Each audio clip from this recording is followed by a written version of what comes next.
tout obstacle tout obstacle qui amène qui amène l'obstruction l'obstruction de l'ouverture de mon cœur de l'ouverture vis-à-vis des autres, vis-à-vis des autres, qu'il soit ôté, qu'il soit ôté, qu'il soit ôté dans le nom de Jésus. dans le nom Bien-aimé, écoute-moi bien. Il y a quelqu'un peut-être que Dieu veut bénir, mais au travers de toi. Mais si ton cœur est fermé, cette personne-là ne pourra pas bénéficier de cette bénédiction. C'est pourquoi nous sommes en train de prier. Tu dois ouvrir ton cœur.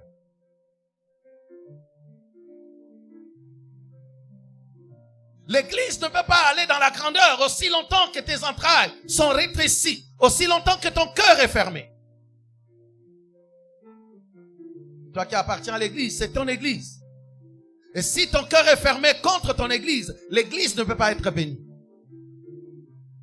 Dis, ce matin, j'ouvre mon cœur ce matin, j'ouvre mon cœur pour mon église, pour mon église, ses serviteurs, serviteur, mes frères et sœurs, mes frères et sœurs qui constituent ma famille, qui constituent ma que tu m'as donné dans cette nation. tu m'as donné dans cette vie. Je prie, oh mon Dieu, Je prie pour que mon cœur s'ouvre que mon cœur pour toutes les personnes toutes les personnes que tu as mises sur mon chemin, que tu as mis sur qui doivent être bénies par moi. doit être béni par Que le diable que le diable aille au loin aille au loin et ne m'impose pas son rythme et ne m'impose pas son pour que mon cœur leur soit fermé. que mon cœur Je refuse cela. je refuse Je refuse cela. je refuse Je refuse cela. je refuse Sur le chemin de la porte, sur le chemin de la de la belle, paix, le chemin du boiteux, le chemin pour la grandeur de ce boiteux, pour la grandeur de j'avais mis j'avais mis des serviteurs des serviteurs par qui ils devraient être bénis. par qui devait être Oh Dieu, béni. que je sois également C'est la personne, la personne l'homme ou la femme, par qui mon église doit être bénie, doit accéder dans la grandeur.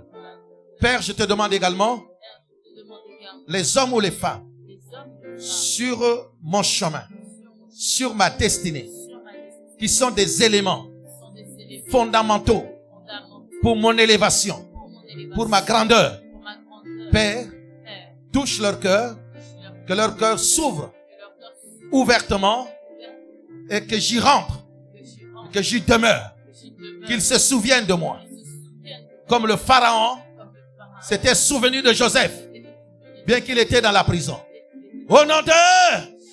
Acclame pour toi-même. Acclame, acclame, acclame, acclame, acclame très fort pour la gloire de Dieu.